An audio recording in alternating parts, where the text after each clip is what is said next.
thought I'd give this live thing a quick go because I'm home alone this weekend, and you know what? Nothing better to do. Thought I'd give it a shot. Had to work today. Work was good. Day at work, and had a nice, lovely chat for almost 3 hours with this older lady at the end of my shift.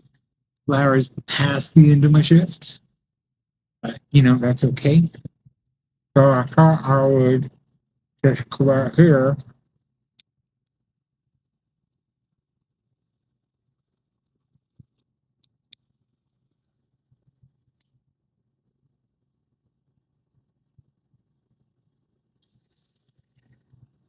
Just come out here and chill. Did the live thing. Like I said, I try. Uh, Talk about whatever. It's been kind of a day. So,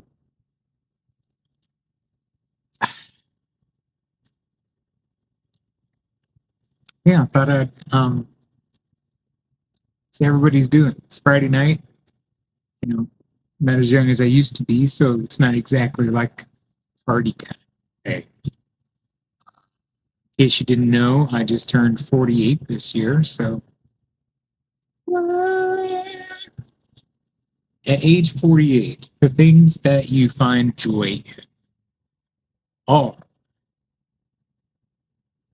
the what's going to hurt today when I get out of bed lottery, which I'm a winner every day. Some days less so, but it just depends. But excitement like that. Plus, being a father is great. I love being a dad. It's awesome. It sounds like I'm being sarcastic, but I'm not. Being a father is terrific. It is a challenge. It is an adventure. If you ever crave adventure, then have kids. That's all I can say. In fact, in the Star Wars movies, the Jedi, they're like, what is it? Adventure, excitement. Jedi craves not these things. That's why Jedi are not allowed to get married. They're not allowed to date. Junebug was on my back. They're not allowed to get married, not allowed to date, and they're not allowed to have kids. Why? Because those things are all adventures. The irony, though, is they still have to, go fight, sip, and do a whole bunch of like trade negotiation bullshit, I guess. I don't know.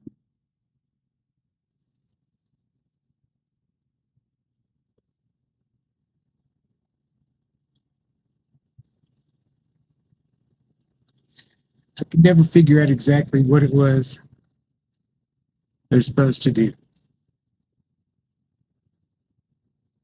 What I will say, though, is that I am recording this out on the back patio, and I can see in the yard, the next door neighbor's yard, I see a skunk hopping around what looks like the neighbors. They just moved in, new neighbors. Looks like the base or the foundation for a shed of some kind that they're about to put up. Seems a bit of a permanent fixture for something in the backyard of a house they're renting. But I don't judge. But yeah, that skunk just hopped around the backside of it. It's not a new skunk. I saw him out here just the other night. So not really even that old. Maybe he's full grown or right about. But we've seen each other a couple of times. He's cool. He hasn't gotten. I try not to spook him because that's generally where you go wrong with skunks. Is they get startled and then you get sprayed.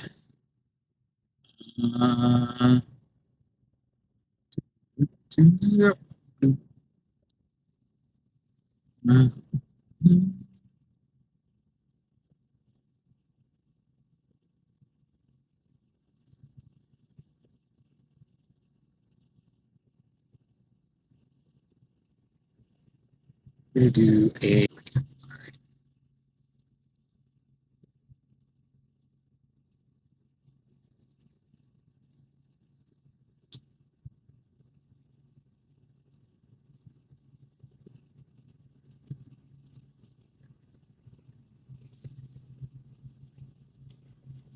and I'm going to put a tweet up.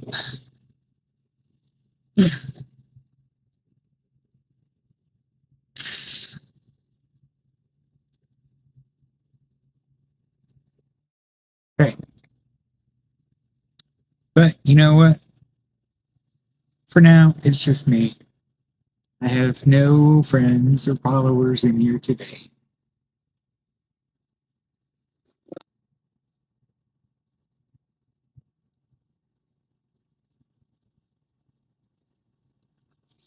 Didn't exactly plan this ahead of time, so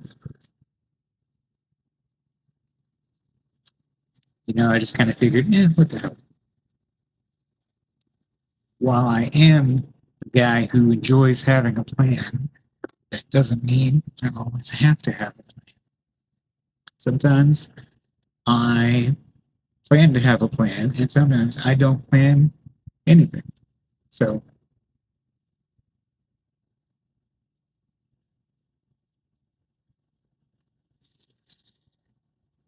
let's send out a tweet, and maybe somebody will come in here and hang out with me. Why not? Because I'm going to sit here with my cigar. I'm going to smoke my cigar. Sit here with my coffee, and I'm going to drink my coffee.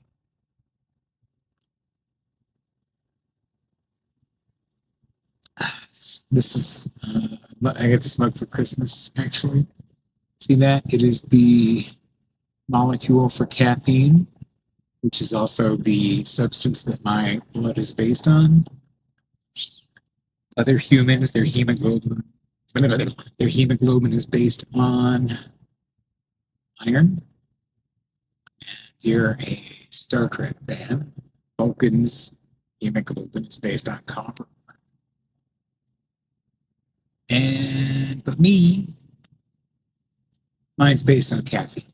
So caffeine carries my oxygen to my bloodstream. I love my coffee. So if I were to, my favorite captain is Cisco, but I definitely understand Janeway and her love for coffee. She defeated the Borg with it. Can't argue with the results.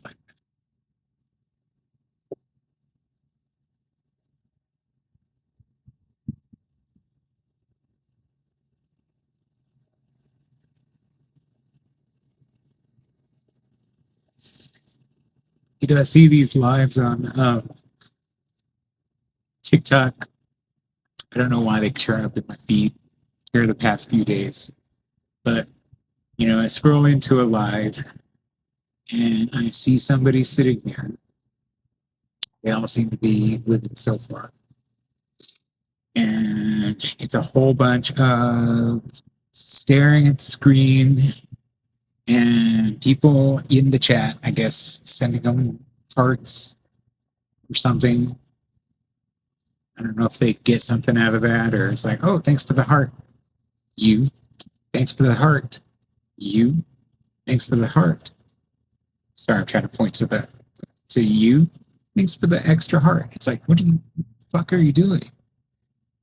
How long are you just sit there and people ask you questions and you're like, oh, yeah, well, I don't know. I'm just going to sit here and you guys can send me hearts. I don't know what that's about. I do not. But, if anybody comes into my live room here, then I don't really know how it works on YouTube at all either. I'm just testing this thing out, see what it does, how it works.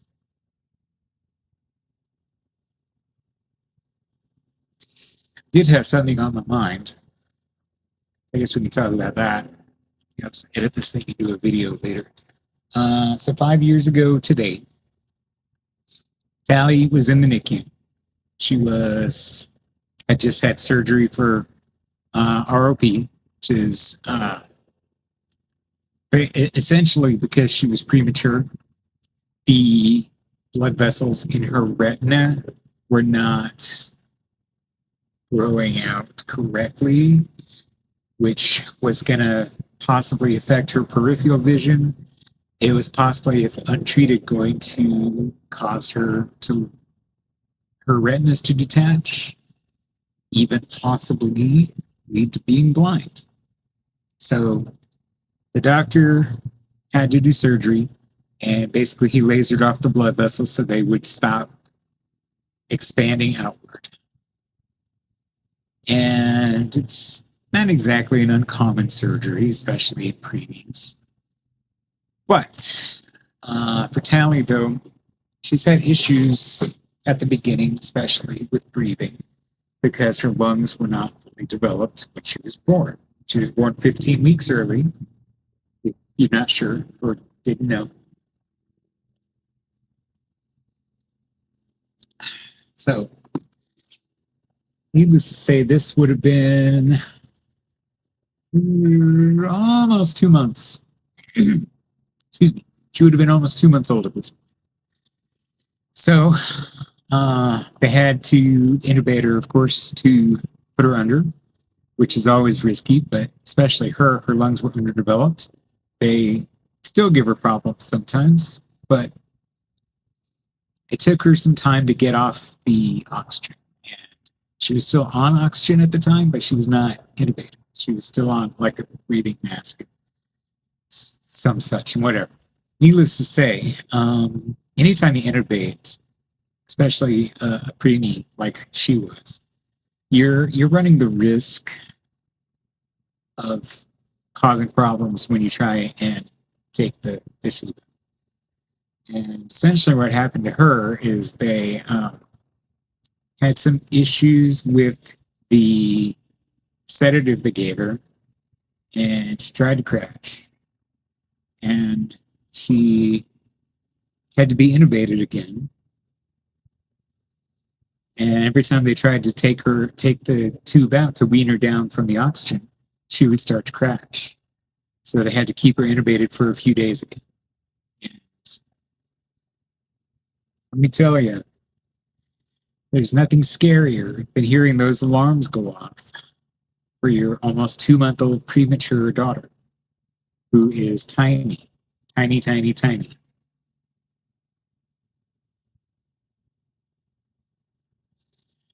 She's the tiniest thing I've ever seen. At birth, she was only 2 pounds, and she was like I could have held her like this. So almost 2 months old. I mean, bigger, yeah, longer mostly. It has to be said that her superpower was eating, because she was able to consistently put on weight, and at her age, that was kind of the key to everything. It wasn't the only surgery she had. She had stage 4 brain bleeds when she was born, or right after she was born. Essentially, she was bleeding into her skull, into the cavity, and that was putting pressure on her brain. And they ended up having to put they opened her up here, and they put a tap. Essentially, it's a little reservoir under the skin that they could use to use a needle and tap to drain the fluid to relieve the pressure. It's not a shunt. A shunt is something they put at the base back here that just constantly drains the fluid off. So they tapped her for 7 days, and we're going to see what happened after that. And if they had to do a shunt later, if it kept filling in, then they were going to have to do that. But she ended up not needing the shunt. She just had to have the tapping procedure done for a few days. And she was okay. Yeah, they actually left it in. They say it's a lot more trouble to try and take it out than it is just to leave it in. It's not worth the effort to put them under and open them up again. So she's still got a little bump under her skin where that tap was put in.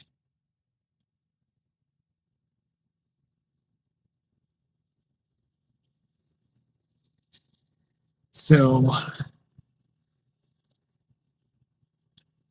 thank you, by the way, Facebook, for the reminder and the photos we took that day. There are some days when it's easy to forget that it was ever that much of a struggle for her. It wasn't just a struggle for her, it was a struggle for us, for me, and for Stephanie. Because we had the other two, we had Miles, we had Nevaeh at home. And, we had to try and be there for them too. We had to try and be there for each other. We had to deal with all the feelings that we had, the fear, the anxiety, the overwhelming sense of helplessness, that we could not do anything to help. We could be there for Talley. We could be there for the other two as much as possible. But it was also during COVID, so the hospital would only let us two in at any given time. Nobody else could come in, even when we weren't there. It was just me and Stephanie. So her mom couldn't come meet her. They video chatted a couple of times. Not the same. There were some nights when I stayed up there overnight and Stephanie came home with the kids to relieve Mom from staying with them. There were nights that she stayed up there overnight and I came home. And there were days that we took turns and we're barely getting to see each other except for the overlap in the hospital. My birthday, she was 8 days old on my birthday. So we spent my birthday in the hospital, in the cafeteria at the hospital. It was my birthday dinner, which was a hospital cafeteria Philly cheesesteak. It wasn't the worst cheesesteak I've ever had, but it wasn't great either. That was my birthday. I was 43. That was 5 years ago. Today I'm 48. Talley is 5 years old. She got out of the NICU after 89 days. And she still had some oxygen. It was just the nasal tube when we came home. I think she could have handled weaning off of it before we left the hospital or, there and after. Mom was a little more nervous about it. She didn't want to risk having a setback. And I totally understand that. We had the discussion. So I said, I think she can handle it. But if you're not comfortable taking that step, I'm behind you 100%. And we're not going to force it. So, we had an oxygen pump at home. Trying to drag that thing from room to room in the house. Trying to keep Miles out of her face because he was very excited to finally get to meet his baby sister. He was about 2, almost. Yeah. His birthday's in August, so he was coming right up on 2 years old.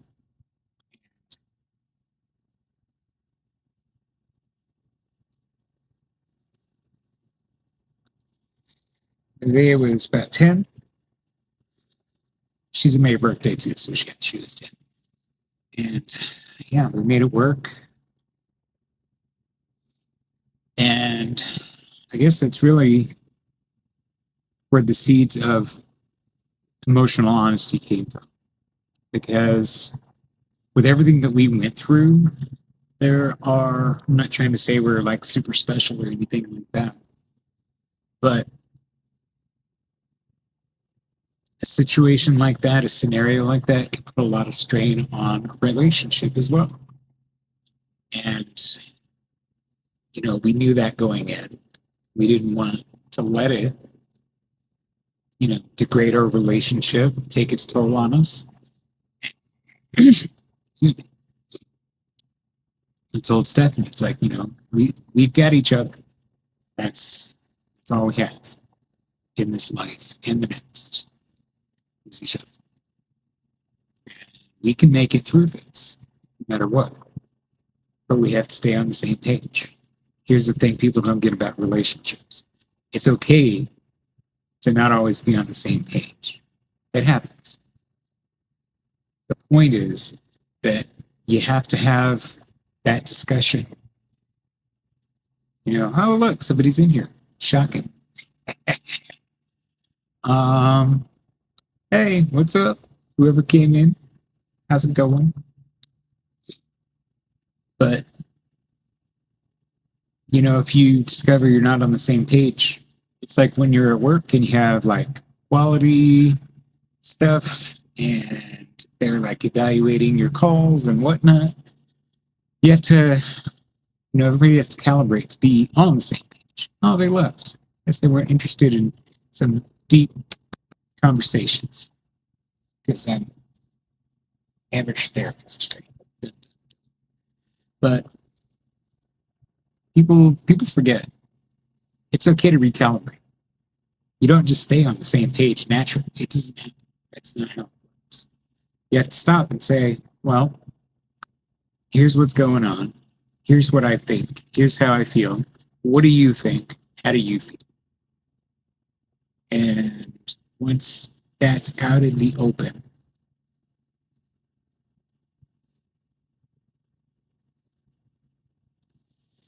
and that's for both of you, you have to decide, okay, well, here's where I am. Here's where you are. Where do we want to be? We have to be on the same page, yes. Which page do we want to be on? There's a whole plethora of pages. I'm excited that I just got to use the word plethora, always a bonus. There is a plethora of pages in the book that you can be on, in the relationship book. So which one do you want to be on? You can decide that. You have to decide that. And then, once you know what page you want to be on, how do you get there? What do I need to do? What do you need to do?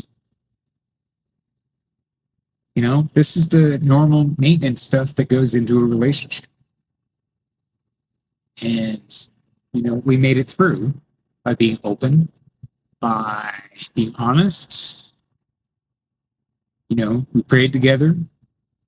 We spent time together. We made sure we discussed how we felt together. We kept other family in the loop. We kept the kids in the loop. And we made it through as a family. But that's where the seeds for emotional honesty started. The emotional honesty project. I didn't realize it yet, but that's where it started. And it's the realization afterwards that that's how we did it. Is being emotionally honest and vulnerable with each other and realizing that, she's my wife. If there's anybody in this world that I should be able to tell how I feel, it should be her, right? And ultimately, I guess it comes down to if you're my wife,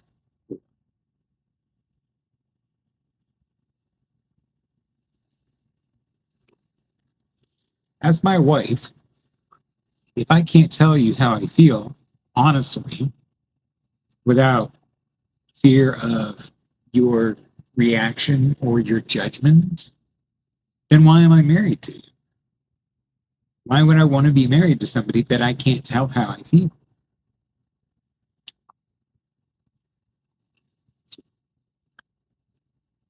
I mean, that's a very basic question to ask, but you have to ask yourself because that should be what you want in a partner. That should be what you have in a partner. You deserve it. She deserves it.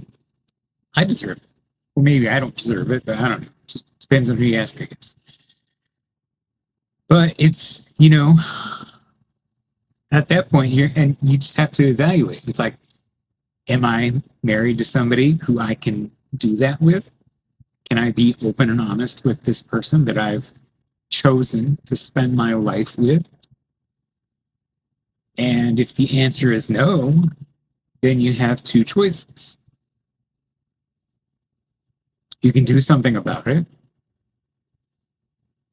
Sharing feelings is not my first instinct by any means. And it's not hers either. She's not from a very emotionally open kind of thing, and I'm not either. So sharing how I feel is not my first instinct. It's not my second instinct. My instinct is to keep it all close to the vest, because people knowing what I think or how I feel is weakness. I prefer to stay in a position of strength and advantage.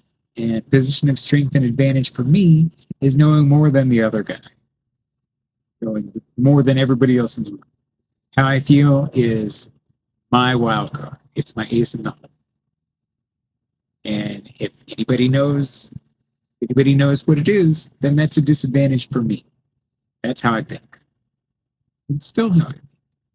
You know what? Maybe that still goes for most people, for most things.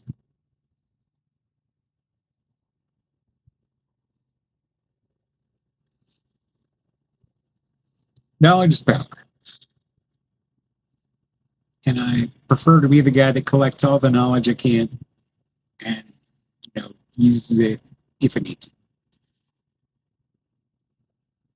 That's fine for some things, but for relationships, it's not so much. Because I'm not trying to maintain a position of power in the marriage. Trying to maintain a position of being in a marriage. And you know what? Being happy in that marriage. And part of that is being happy with myself. I'm not perfect. I don't always like myself. I have issues with that. But, I deal with that. And my wife knows I deal with it. She knows I struggle. She doesn't always understand, because to her it's a foreign concept of how somebody could feel self-loathing like that. It doesn't compute for her because she's never been there. I don't even, it's like I can't even explain it, and I do it. And I can't explain to her how it feels or what it's like. But she understands. I mean, she knows that I deal with it, and I know she knows. And I know she doesn't always understand, but she knows, and she loves me anyway.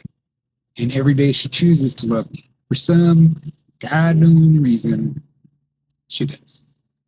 And it's not because of the kids. But there's no way in hell that I was ever who she imagined she'd be married to someday. Nobody had that clever vision of the future. Oh, that's the guy.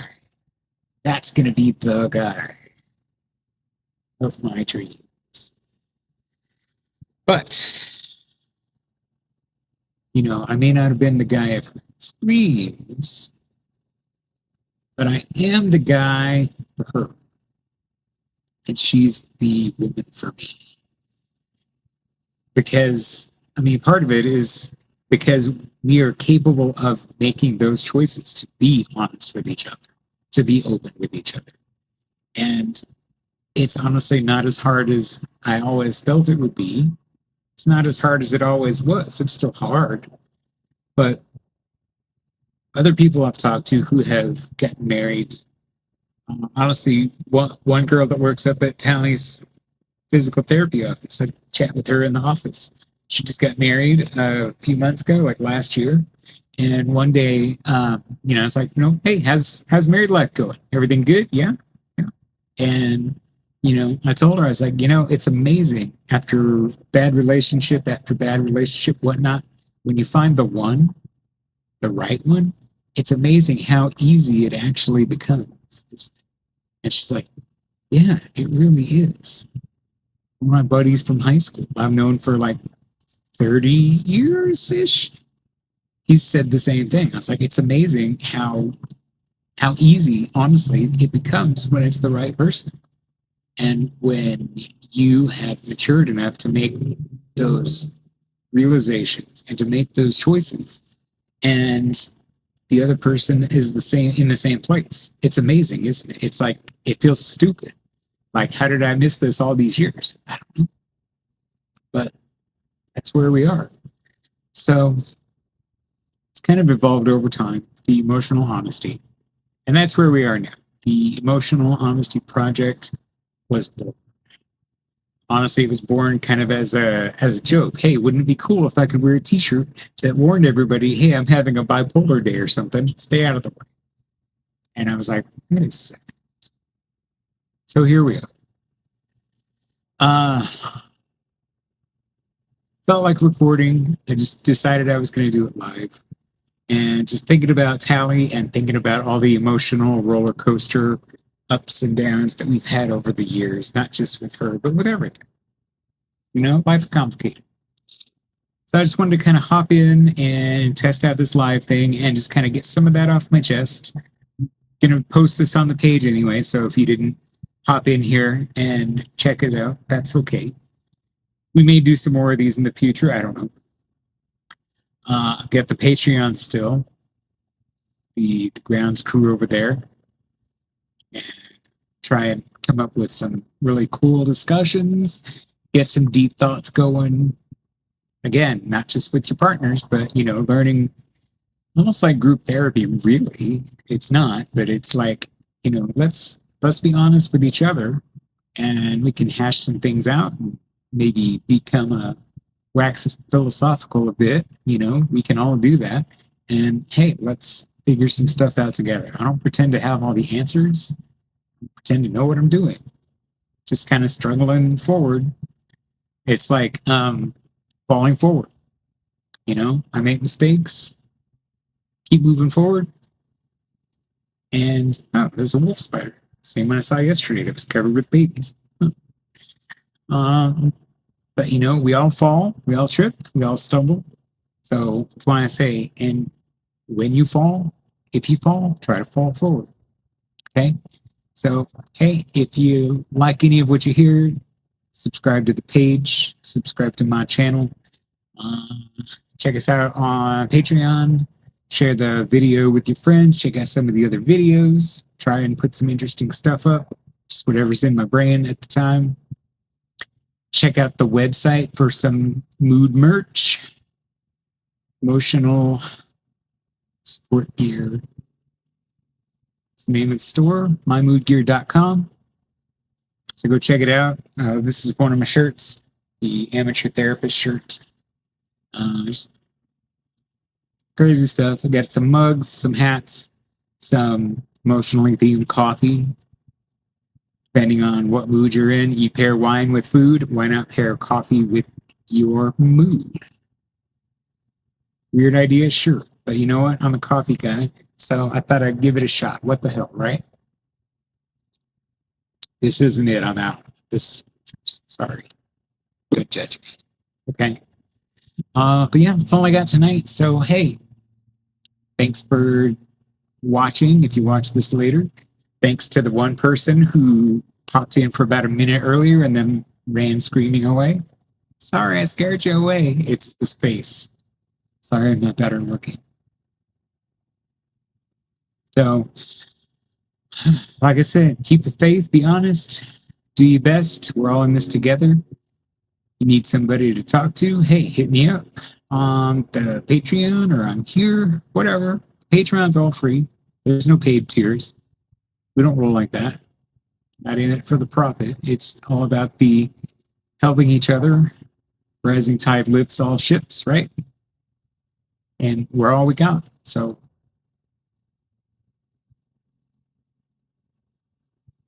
that's all I got for you. So see everybody later. Have a good night. Take it easy, all right? See you next time.